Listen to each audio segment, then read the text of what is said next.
Hey guys, welcome back. In this video, I'm going to show the free shipping bar on Shopify.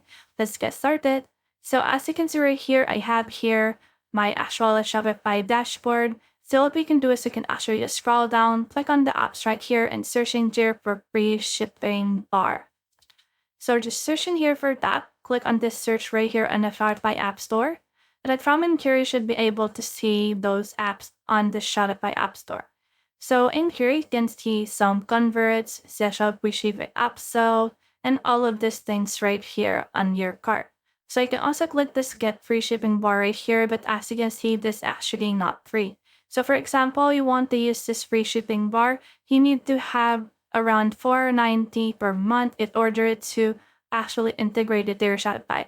But if you also do this, you can see that they have this free shipping on orders above right here, which is great for advertisements. So for example, they need to get the minimum spend in order to get the free shipping, and this is actually really good for the image of your store. So there's actually a easy customization, like for example, this low price that they have.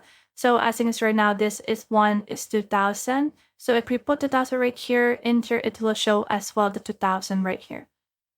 So you can also change the background color, font size, the progress message, the free shipping bar as well, and the code right here. And it's also available on mobile, and this is why it looks like on mobile as well. And once you have done that, just install this and then get a plan on this specific application. So that's the whole process. If you have found this video helpful, so please leave a like below or subscribe because it helps me reach more people. See you soon.